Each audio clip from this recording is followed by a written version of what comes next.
Ассаламу алейкум, витаю вас, друзья. Извиняюсь за задержку. 20 часов 1 минута по Берлину, 21 час 1 минута по городу Джохару. Сегодня 23 сентября 2023 года. С вами снова я, Аслан Арцуев, на канале Reality в YouTube и на канале TikTok Аслан Арцуев. Все, выключаем. Я так понимаю, мы немножко подвисаем. Я сегодняшний свой стрим веду через Zoom, потому что к нам должен подключиться Муса Таипов. И поэтому вот такие вот дела. Сейчас я постараюсь. Подайте мне минуточку, секундочку. Вот это вот тут надо делать. Как-то так. Сейчас одну минутку, друзья.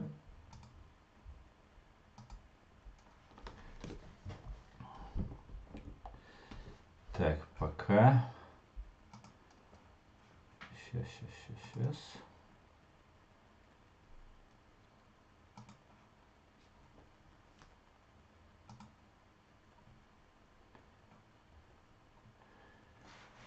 Одну минуточку. У меня должен был подключиться Муса Таипов, но пока он не уходит на связь, сейчас я проверю. У нас подвисает, да, в YouTube, я так полагаю.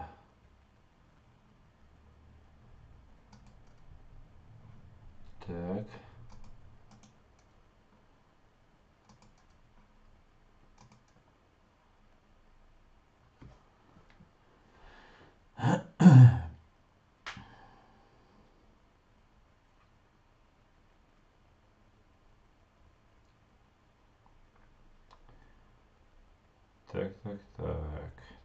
Так. Что у вас здесь происходит? Здравствуйте, Владимир. У нас все отлично. Итак, давайте перейду к вашим комментариям, друзья. Я вас всех приветствую. До того, как начну читать комментарии, давайте я вас ознакомлю. Мы подвисаем, да? Через Zoom он подвисает постоянно, выход в эфир. Я так полагаю, мы подвисаем. Надо что-то делать.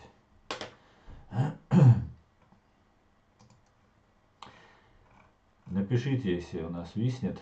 Ну, я вижу, что виснет, не тянет.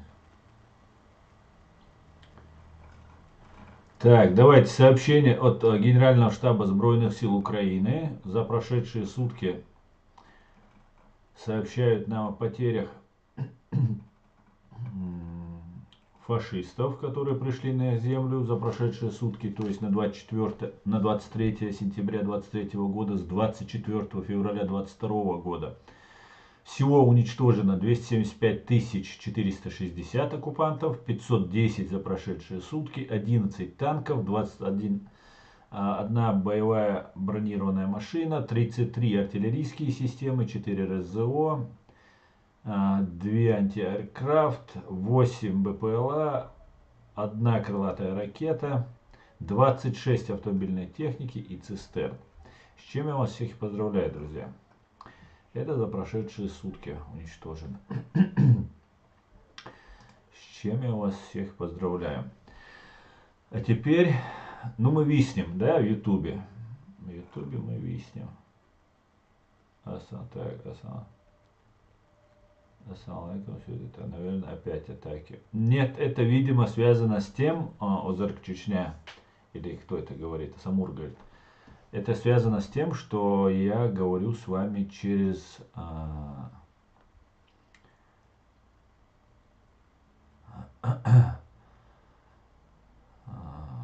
Zoom.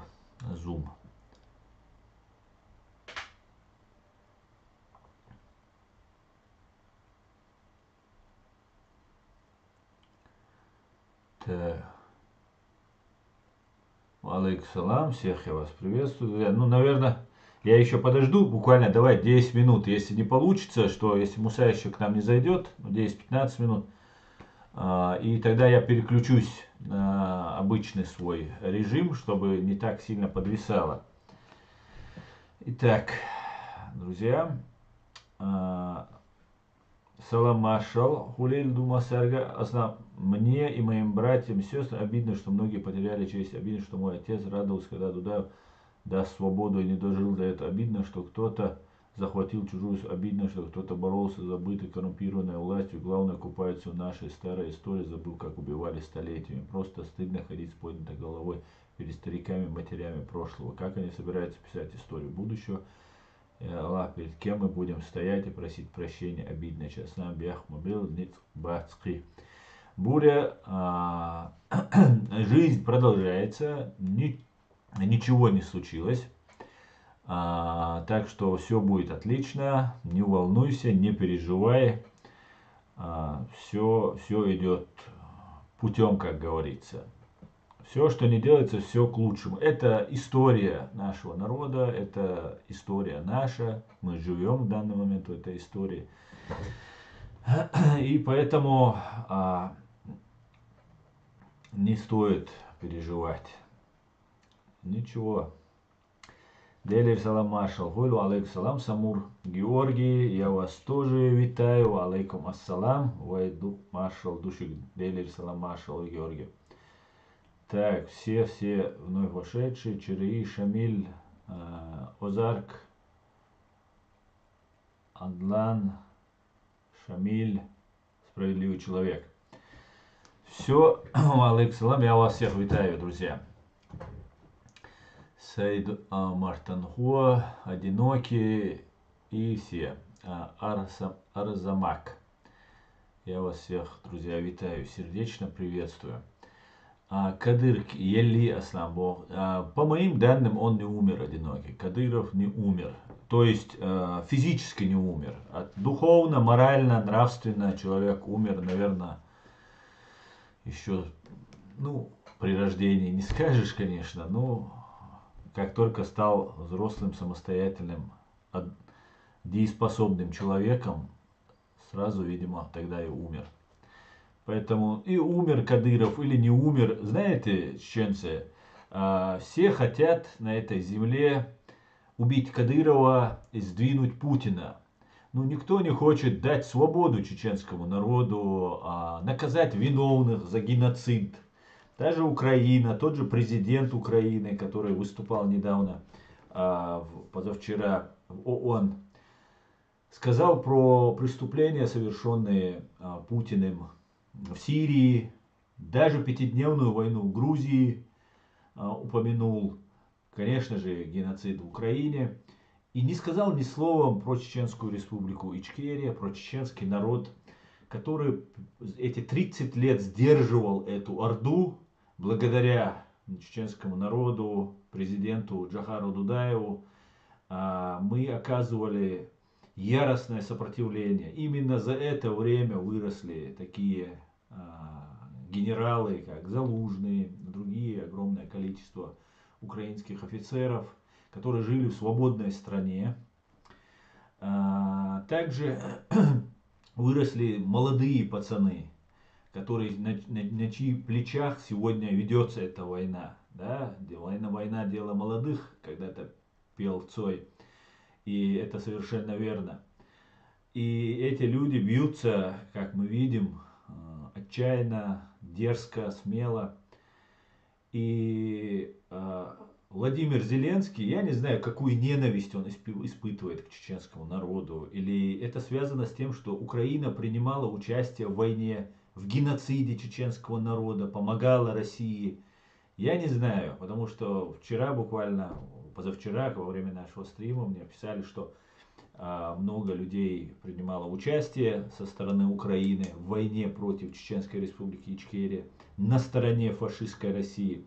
Конечно, были такие ребята, как Александр Музычко, Сашко Белый и другие, которые с ними, Беркут и другие, которые с ним были. Но их было намного меньше. Их было почти столько же на нашей стороне, на чеченской стороне, сколько,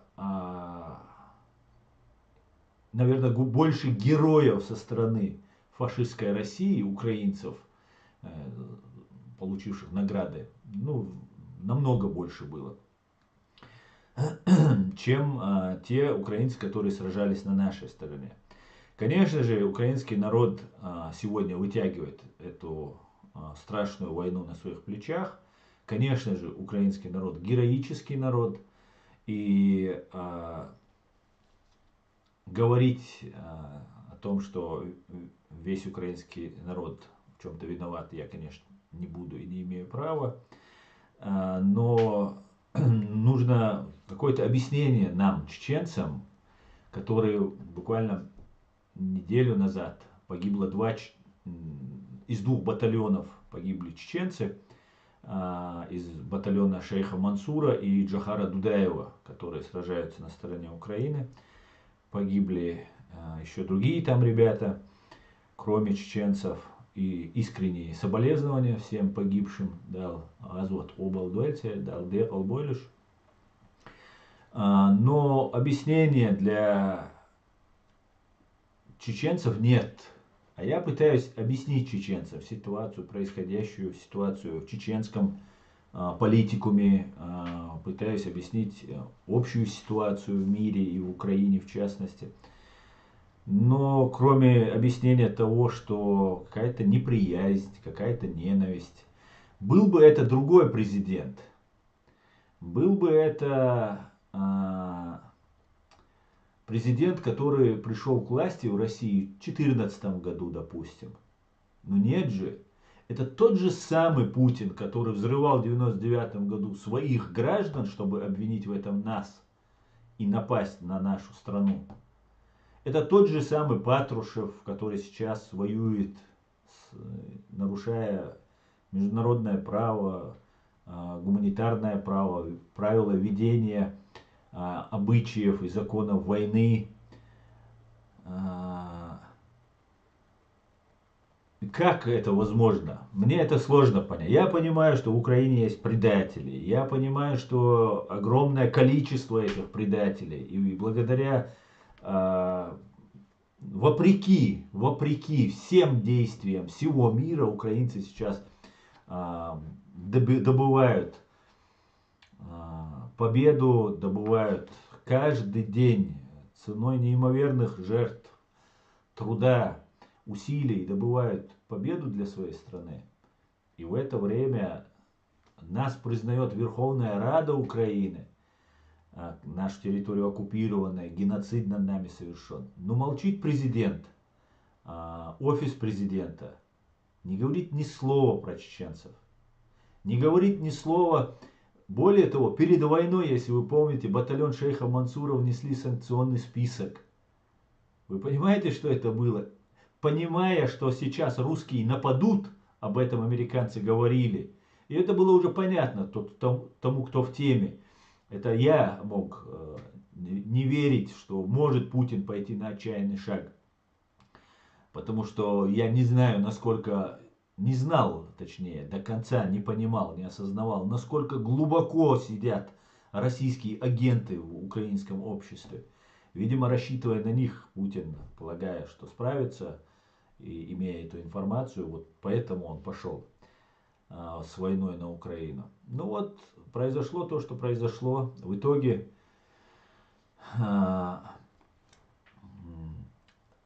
были наложены перед самой войной санкции на наших бойцов из батальона шейха Мансура. Слава богу, уже когда война началась, уже сняли это все. Но это, некрасиво, если не сказать грубже, грубее. Некрасиво просто, очень некрасиво. Можно, конечно, по-русски матом это сказать, это будет понятно тем, кто сидит в офисе президента, но воздержусь из уважения к себе, в первую очередь. Вот как-то так. И смерть Кадырова, которую сейчас все обсуждают, она для нас, для чеченцев, никакой роли не играет. Никакой. Хотят заменить Кадырова на какого-нибудь там Даудова, Хучиева, Лаудинова, который сейчас убивает украинцев в Украине. Нам любого Петрова, Иванова. Что это даст? даст только то, что мир увидит новое лицо, на которого в мире нету уголовных дел, возбужденных как против Кадырова. И все, и нам скажут, ну терпите, живите, подождите еще немножко, все наладится там и так далее, и так далее. Поэтому, чеченцы, мы должны понимать, что вот этот ажиотаж вокруг там болезни Кадырова, смерти Кадырова, ну, да, ну, умрет. Человек рано или поздно и так умрет. Что изменится? Умер Ахмад Кадыров. Что изменилось? Ничего не изменилось. Сразу же нашлась другая марионетка, которая даже не умела разговаривать. Путин сам об этом говорит. Мне казалось, что он рычал, а не говорил. Понимаете? Вот какая вот ситуация. Вот какая вот ситуация. У меня тоже есть ассаламу алейкум. Он говорит о том, что Зеленский человек Кремля. Ну, я не говорю, что Зеленский человек Кремля, Асан Асанов. Но я считаю, что по какой-то причине, может из-за того, что украинцы воевали и совершали военные преступления вместе с русскими во время русско-чеченской войны в Чеченской республике Ичкерия, может быть, другие какие-нибудь основания есть. Может, какая личная неприязнь. Лично просто человек не любит и все. Вот такой вот он. Все может быть. Ну и, конечно же, может быть все что угодно, в том числе о том, что говоришь и ты. Так, друзья, у нас виснет, мы уже в эфире 17 минут, и, наверное, вам не очень хорошо так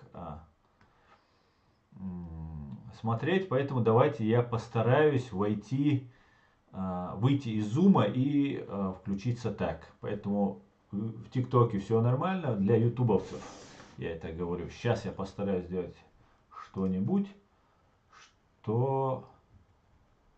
А что мне надо сделать? Так, вот так мы переключаем.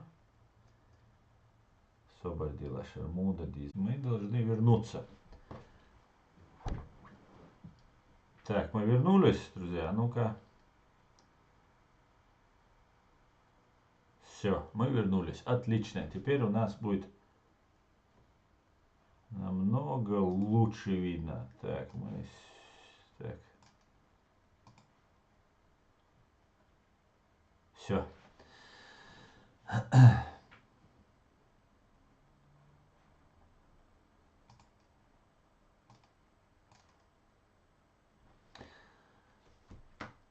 Я знал полковника Украины, фамилию не помню, звали Юрием, он еще в Карабахе воевал на стороне Баку. Он говорил, что в Чечню приехало 60 украинцев, но когда начались ожесточенные бои, они дали дёру. Ты имеешь в виду на стороне России, которые приехали, правильно, Чирей? Ты об этом? Так.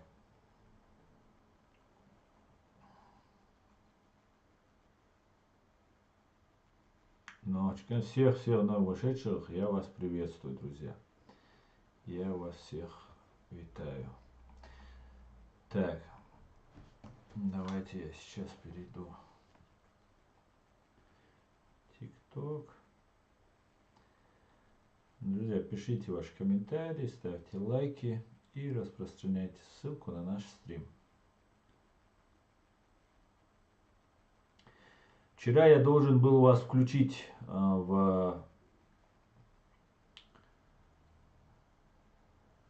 подключить вас к прямому эфиру, который шел на телеграм-канале Президиума правительства.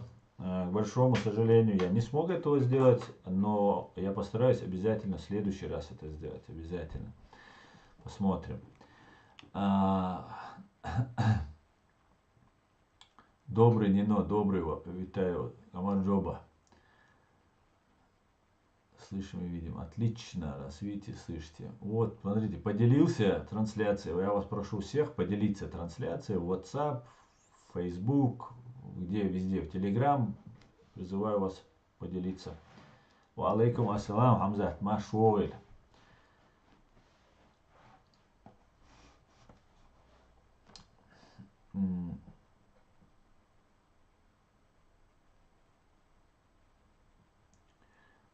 insan da ezigna могul ха эфире по ходу подлизываться дешево, биться висца. Не одиноки. Дело в том, вот ты видишь, заходят разные люди, которые меня постоянно пытаются оскорбить, там, написать какую-то гадость. Ну, во-первых, мой номер телефона, WhatsApp, мой адрес, все им известен. Ни один уважающий себя мужчина не станет писать это, когда есть возможность приехать и сказать, какие свои претензии мне в лицо. И я убежден, что эти люди в лицо бы не говорили бы такие вещи. Я один из немногих независимых, не связанных с российской разведкой никаким образом, а враг фашистской Русни и ее разведки, КГБ СССР, ФСБ и ГРУ. Поэтому вот такие вот люди пишут комментарии. Именно поэтому наш канал запрещен на территории фашистской России. Единственный канал из вот блогеров, который вещает, ну и даже там какие-то политики большие, и никого их не запрещают, запрещают нас, хотя мы правозащитная организация, я председатель этой правозащитной организации, никогда не призываю ни к экстремизму, ни к терроризму, ни к какому насилию и так далее, несмотря на это, я вот оказываюсь нелюбим ими. Как мне позавчера мне сказал Саша Сотник, что его внесли в список террористов. Я тоже, вероятно, внесен, потому что по-другому быть не может. У меня нет информации, но я нисколько не сомневаюсь, потому что против меня возбуждено очень много там уже дел. И это расстрельный список. Кстати говоря, Саше Сотнику тоже надо знать об этом. Это расстрельный список. Если вы в списке террористов, у вас уже на законных основаниях фашистская Россия из бюджета выделяет деньги, чтобы вас уничтожить, даже если вы за границей. Именно поэтому вот такие вот люди, которые ровным счетом из себя ничего не представляют, в лицо что-то сказать, оскорбить они могут только в лицо, а так писать комментарии, всякое бывает дело.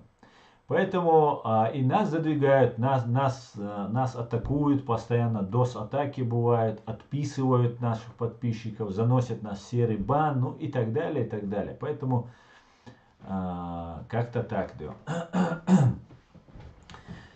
Как-то так, да. Всех приветствую с уважением, Литва. Киртукас, витаю вас. Литва, приветствую. Любас Вакарас, Киртукас. Так.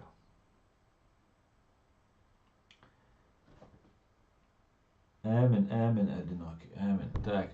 Ни один грузин не взял оружие тогда против братский нам народ. Да, Нино, я знаю. Мы братский народ и, например, война, которая была... вы независимое государство, отдельное государство.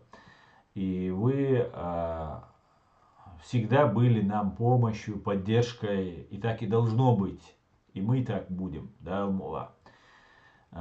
И есть разные вещи, которые раздувают между нами. Участие Басаева в войне на стороне Абхазии. Не знаю, что за независимость хотели абхазы, уйдя, хотя я за независимость любого народа на своей земле, любого народа. Но если ты уходишь от грузин, от родных своих грузин уходишь и присоединяешься к фашистской России, фактически становишься ее, просто, не знаю, разменной, я не знаю, что это за борьба за свободу была у абхазов и так далее. Такая. И не настоящая это была война настоящая, но повод, как обычно, был организован фальшивый русскими террористами, как это они умеют делать. С одной стороны был КГБшник Шеварднадзе, президентом Грузии тогда, а Гамсахурдия был в опале, как мы все помним. Потом был Ямадаев, который к вам по батальону Восток. Помните, как сейчас в Украину чеченцы напали, кадыровцы, там 3-10, тоже батальон Восток там фигурировал и так далее. Это такой психологический такой трюк был, который они использовали против грузин, потом пытались использовать и использовали против Украины. Но вот в Грузии война длилась недолго, поэтому, хотя на стороне Грузии, кстати говоря, некоторые там не про Ямадаева говорят и так далее. Вот у нас здесь в Берлине был убит русским террористом Вадимом Красиковым Зелимхан Хангашвили. Это гражданин Грузии, гражданин Ичкерии, который воевал в эту пятидневную войну в августе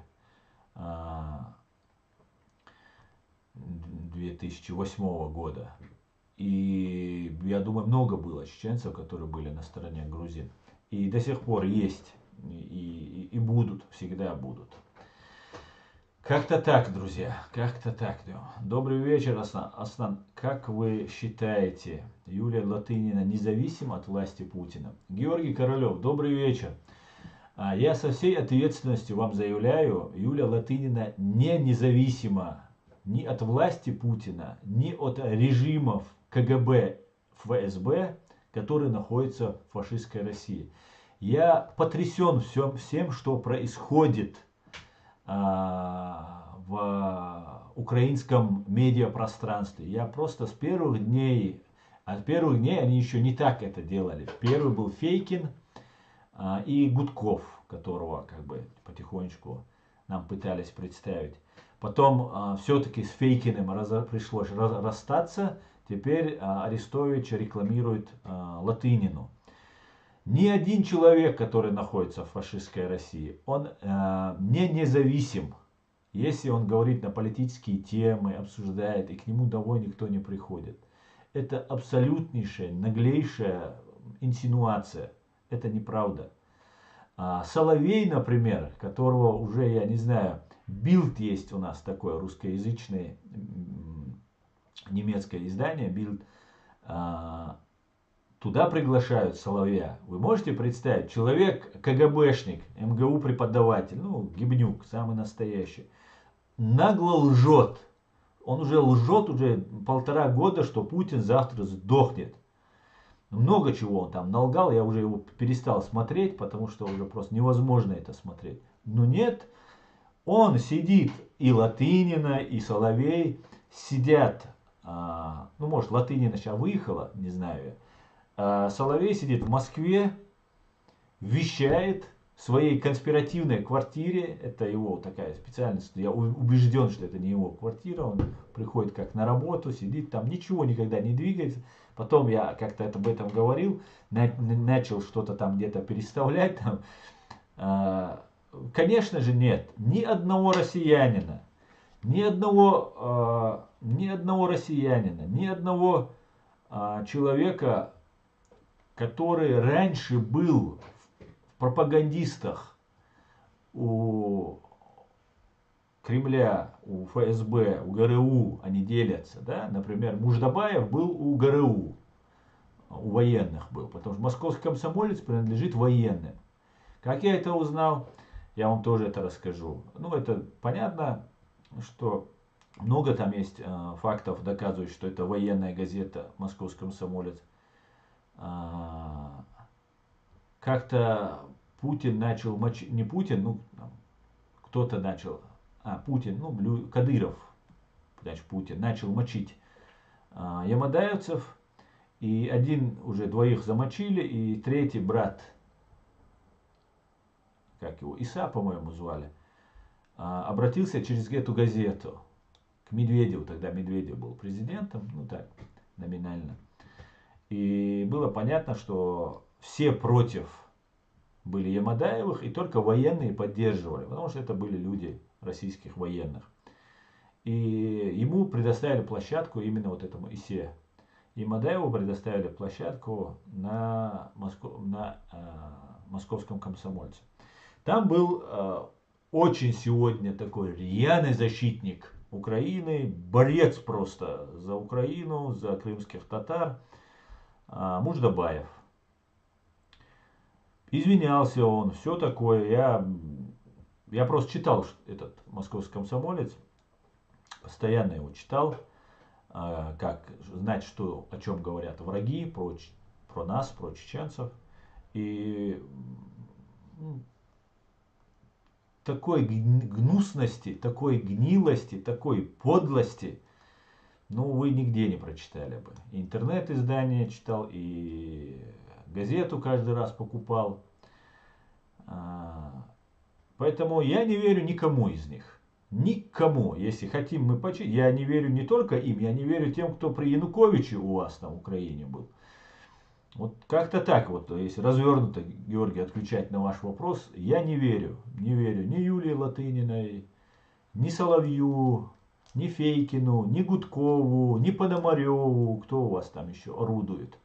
Вы их тут, я не знаю, самыми главными фигурами фактически сделали в украинском, русскоязычном сегменте украинского медиа.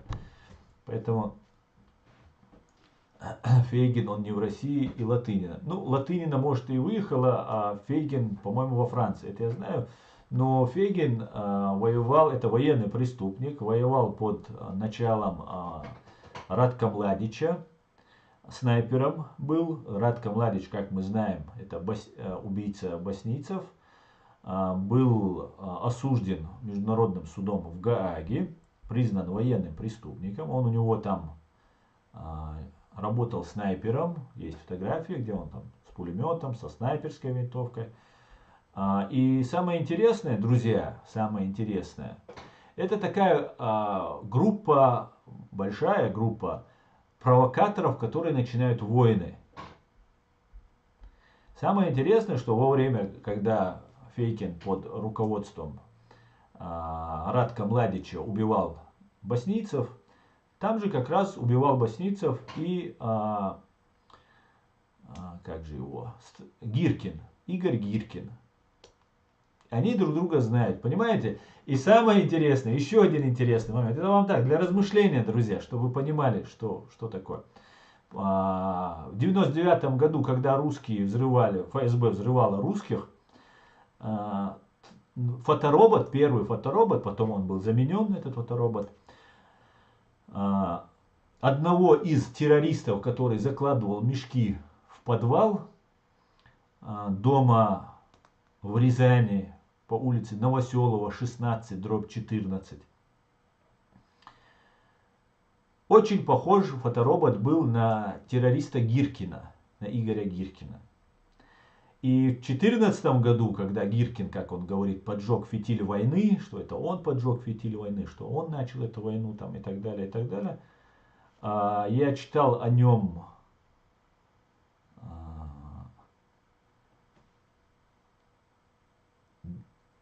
показания это были, или просто интервью какое-то давал. Его сослуживец, его подчиненный, который был, не помню в каком населенном пункте, который рассказывал, что Гиркин призывал взрывать дома вот этих донбассцев для того, чтобы там украинцев как-то остановить, или может ввести их в ужас, или напугать население. Ну, наверное, напугать население, потому что взорвав несколько домов, он бы таким образом, конечно же, все свалили бы на украинцев. И тогда это в голове вспомнилось, что ведь его же обвиняли в взрывах домов этого Гиркина. Поэтому, видимо, опыт тот ему понравился, успешный опыт. И вполне возможно, что таким вот образом он хотел запугать жителей Донбасса, которые, видимо, были недовольны тем, что их сейчас, что Гиркин поджигает фитиль войны, грубо говоря. Поэтому вот эти все люди, они между собой взаимосвязаны. Эта агентура у вас в Украине находится. Непосредственно Фейкин во Франции, там еще кто-то где-то. Но почему-то нужно из российского общества взять самых таких запатентованных пропагандистов, преступников, на ком печати негде ставить. Неужели из 90 там, с чем-то миллионов россиян не нашлось никого, кого можно было бы вот так раскручивать на украинском информационном пространстве, кстати говоря, которое сегодня привлекает все мировое внимание. Есть такой мною уважаемый журналист Александр Сотник, Саша Сотник. Так его так украинцы хаять начали. Я уверен, что это были проплаченные товарищи, потому что Сотника хаять, спросите нас, которые знаем Сотника, которые много лет слушаем его. Его в Украине не показывают. Его тоже гнобят, сейчас занесли в террористический список его. Его канал тоже в серый бан заносят, там всячески ему мешают там работать и так далее. Но это, я не знаю, если он русский, фамилия у него украинская, если он русский, обрусевший украинец там, все такое, то он спасает честь русского народа. Честь России он спасает, всех он спасает. Его не показывают. Есть Борис Тамахин. Например, Пономареву дают гражданство, Невзорову. Представьте, на этом человеке ставить просто печати негде. Украинцы, это вы змею просто, я не знаю, скорпиона себе на груди пригрели. Вот это все, кого вот эти фамилии, которые я вам перечисляю. Стамахину не давали даже политическое убежище в Украине долгое время. У него финансовое положение, другая, третья, не очень хорошее, категорически плохое. Принимают всех. Но если вы хотите победить русских, есть фашистскую Россию, не русских, в Украине есть русские, вот у меня есть подписчик, который воюет в рядах ЗСУ, он русский, не русских, имперцев, которые пришли на вашу землю. Почему это не делать по-настоящему? Нам рассказывают, что Америка оружие не додает, там ленд-лиз не дает, там третье, десятое не дает. Да, может быть и так. Может быть, отчасти, может быть, я с этим соглашусь. Ну а в чем проблема тогда украинцам принять Сотника, например, про канал? Например, я вам могу сказать за себя. 3 года назад, даже, 20-й год это, конец 20-го, почти уже 3 года.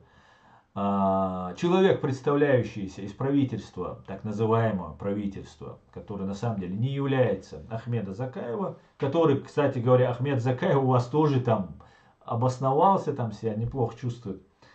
В начале войны он категорически был против, Ахмед Закаев был против того, чтобы идти воевать. Чеченцы шли воевать, помогать вам. Был против. А тогда активно кадыровцы загонялись и рекламировались, показывались. Кадыровцы это вот капля в море, это вот такое, это вот фигня из-под ногтей. По сравнению с той армией, которая к вам пришла. Их так мало, я хочу сказать. Но показывают все время их.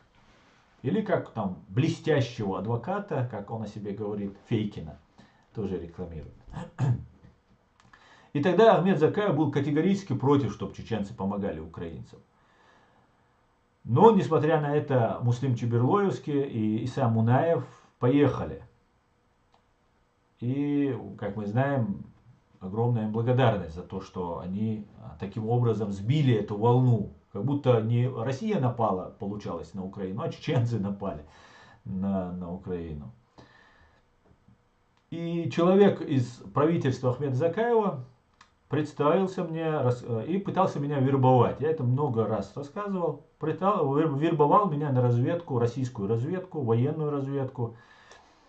И вот таким вот образом он мне говорил, что мне нужно будет добывать информацию. У меня много друзей, много знакомых украинцев, что мне нужно в украинское общество влезть там и так далее, и так далее. И вот я, знаете, что думаю? Если бы я тогда согласился бы, я был бы звездой номер 1 на вашем сейчас, на всех ваших экранах.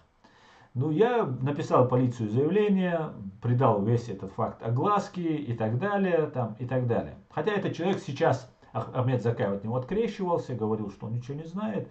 Но сейчас он на митинге вместе с Ахмед Закаевым стоит, с его людьми, на других митингах стоит. Ну, короче говоря, все это, как обычно, ложь оказалась и так далее. И сейчас Ахмед Закаев у нас есть президиум правительства, Аят Идигов есть, Алла Дудаева есть, еще там 15 человек президиума, они засекречены. Русские убивали их, пытались убить, достать их, ну просто всеми возможными способами.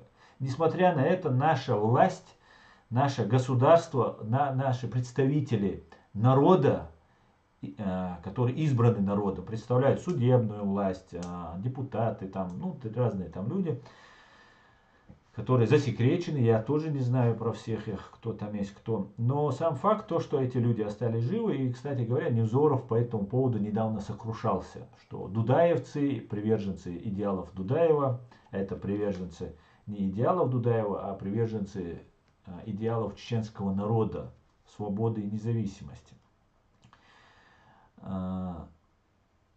Эту нашу власть никто не пиарит в Украине, никто не разговаривает с ними. Ну, и украинцы есть контакты, есть все идет. Сейчас Верховная Рада признала именно той формулировки, как наш президиум правительства в лице Аяда Идигова, Аллы Дудаевой просили Украину признать. Именно так Украина и сформулировала, Верховная Рада Украины сформулировала. Огромная благодарность, это просто... Ну, я и так знаю, конечно, что есть украинцы, которые всеми фибрами своей души борются за свою страну. Это знает весь мир, это украинцы уже доказали. Ну вот есть, к сожалению, до сих пор люди, которые всячески препятствуют победе. И вот мы удивляемся, почему там Америка там не дает, третье, десятое. Ну сами подумайте, нам просто об этом не говорят. Перечисляются деньги, колоссальные деньги. Ребят, если бы нам такие деньги, такое оружие поставляло бы Соединенные Штаты, Запад, НАТО нам помогало бы, 52 страны, там все такое. Если бы все это было бы, мы бы, наверное, давно победили бы фашистскую Россию. И вот представьте, вам выделяются колоссальные деньги, и просто миллиард пропадает. $1 миллиард сразу же пропадает. Вы можете себе это представить? Что нужно делать американцам? Нам они говорить об этом не будут, то есть публике, общественности, сообщать об этом они не будут. Но факт остается фактом. Деньги крадутся, коррупция, агентура. Они пришлют, почему украинцам современные технологии, например, так трудно поставлялись и до сих пор еще не поставились. Там, например, по поводу ракет Атакамс, которые сейчас американцы должны были передать, опять приостановили. А один день приостановки денег, ракет, всего остального, патронов и всего остального, это жизни украинцев, молодых пацанов, которых нет. Каждый день они ведь тоже гибнут. Если бы не было бы санкций против батальона шейха Мансура, если бы там нас сразу же в первые же дни с 2014 года, если бы Украина признала бы нас, тогда и Порошенко был, там, и другие еще, и Зеленский сейчас пришел, признали бы, готовились бы к войне. Кто знает врага лучше, чем чеченцы, которые с ними 400 лет воюют? Мало кто. Ну, нужно было собрать эти все. Сейчас Польша переругались. Из-за денег, заметьте, из-за зерна, каких-то коммерсантов, которые зерном занимаются. Разве стоит жизнь одного украинца, который сегодня гибнет, чтобы сейчас с поляками ссориться, чтобы поляки делали такие громкие заявления, что больше мы не будем поставлять оружие Украине? Я радовался, я, чеченец, радовался из-за того, что поляки и украинцы помирились из-за этой войны. Я об этом писал, я об этом говорил. Что наконец-то вот это все прошлое, трагическое, некрасивое прошлое, оно в прошлом. Ну вот и все, и вот тебе здрасте. И опять началось. И все из-за чего? Из-за зерна, которое продается на территории Польши. Ну и так далее, друзья. Поэтому не нужно удивляться тому, что происходит. Я, например, очень много рассказываю про то, что, например, кто такой Ахмед Закаев, другие какие там вещи. Я чеченское общество, чеченские чеченских агентов, работающих на России. Поименно называю. Поименно я называю этих людей. И несмотря на это, ни один украинский журналист не задал ни разу вопроса Ахмеду Закаеву. Почему какой-то человек там сидит в Германии и говорит о вас такое? Ни один украинский журналист не задал этот вопрос. Понимаете? Поэтому украинцы, вот такие вот дела. Ну да ладно. Давайте к комментариям к вашим перейду. Асламборд, у тебя кнопка что ли заела? Да, по всей видимости тебя заела. Ладно, давай тогда. Мы тебе поможем тебе. Так. Как насчет обрусев грузин, которые живут в России, тоже грузины. Но, Хасан, это уже было давно. Эта тема. В начале Первой войны приехали унсовцы. Юра Борода, позывной полковник. Из его слов, они приехали помогать Чили, но нервы не выдержали, и они ушли. Остались Саша, Беркут и еще 6-7 человек. Ты, которые про нашу сторону. Да, я знаю про 12 или 13 человек Чили, которые остались, которые. И Саша Беркут погиб, кажется. При падении России увидим, какой он дагестанский, да.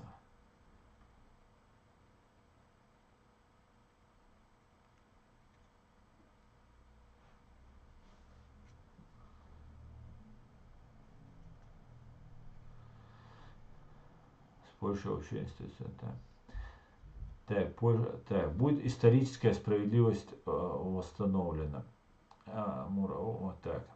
Иншалла, наш свой как бы потом шаг это не это. Ассаламу алейкум, Аллаха утуля амин, ва алейкум ассалам ашуа. Росглавы в республике перегрызутся без хозяина ВВП. Все росглавы перегрызутся. Ну, может перегрызутся. Может быть перегрызутся. Так, за подарки спасибо. Кто мне подарки? Илона, спасибо. Так. Ва алейкум ассалам, аят машуэло. Асан, ты умеешь вербовать людей? Турпал. Кстати, спасибо Лэмру за подарок. Ну, что значит вербовать? Что значит вербовать, ты имеешь в виду? Что ты в это вкладываешь, Леон?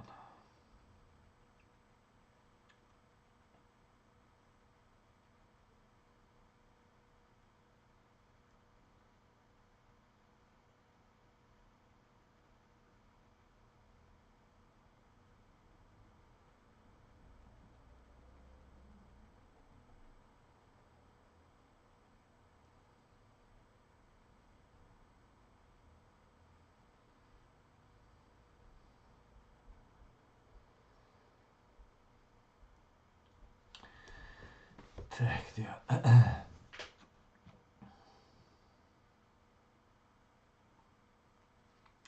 Невзоров шакал, который находится в Украине. Да, Сколя, совершенно верно. Мы все тут завербованы Асланом. Да, он за это.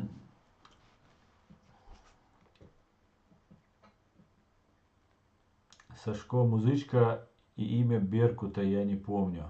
А имя Беркута я не помню. Оба они были награждены орденами Оман-Си. Беркут посмертно. Да, Беркут посмертно, да.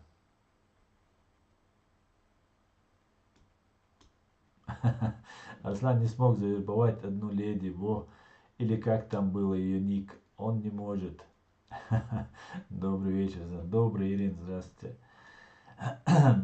Я могу говорить правду. Вербовать, что значит вербовать? Вербовать это значит на кого-то, на какую-то разведку. Вербовка это такое шпионское словечко. Склонить человеку рассказать правду и убедить его, ну, иногда получается, иногда нет. Смотря что движет человеком. Если человек бескорыстен, то одно. Если он предвзят и у него какие-то другие цели, ну ты доказывай, не доказывай, ничего не делаешь. Не сделаешь. Так что так. А я ни на кого не работаю. Я работаю на его величество господин чеченский народ. Он меня не уполномачивал никого вербовать. Асан Сотника уже переименовали в террориста по имени Аль-Сатини. Аль-Сатини. А что значит Аль-Сатини? Аль-Сотник, может? Да. Не, ну почему вот сейчас у нас арабский терроризм там пошел, да, и из-за этого там разные начали себе имена под арабский лад брать. Но террористы, самые настоящие террористы государства, это КГБшники. Если называть террористов, то всегда нужно ассоциировать с ВЧК, НКВД, КГБ, ФСБ, ГРУ. Вот их нужно, к ним нужно, а не к арабам. При падении Рашки в Дагестане, Осетии, КБР, Караче очень много узких живет. И они всячески будут пытаться показать, мол, без Рашки у вас ничего не выйдет. Эти гады ничем не брезгуют. Ну, я не думаю, что русские там будут особо. Там есть агентура, которая кровно заинтересована, понимаете? Кровно заинтересована в том, чтобы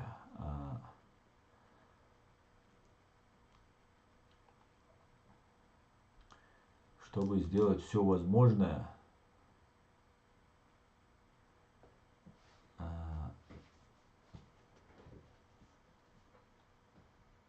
чтобы не отделились. Нет, не знаком ни с укропчиком, ни с клириком. Нравится, как они там общаются, как они говорят. Смотрел, нравится. Так, все, Лен. Так, стрим у нас сегодня будет коротким, друзья. Я буквально еще 5 минут с вами посижу и пойду. Завтра стрим будет на чеченском языке. И welcome.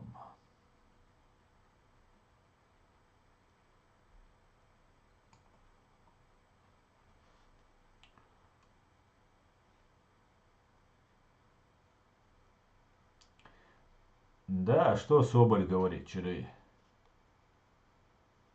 Что говорит Соболь?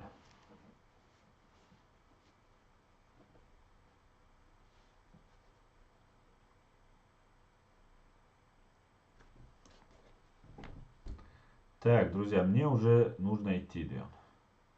К большому сожалению, я должен вас покинуть.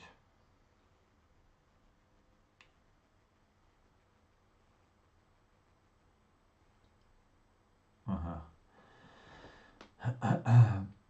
Друзья, завтра в это же время, в 8 часов, я, кстати, хотел вам сегодня рассказать про вчерашний нашу платформу диалога. Наверное, некоторые из вас там присутствовали.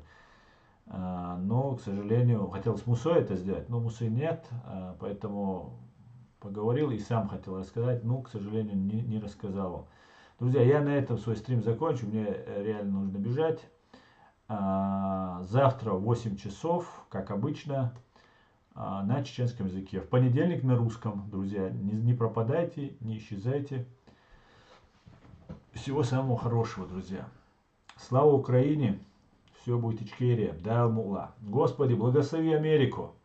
Ади кёль маш ойл. Бюзде алёль масера. Всегда будет видно. Все, давайте, друзья. Гурдовой.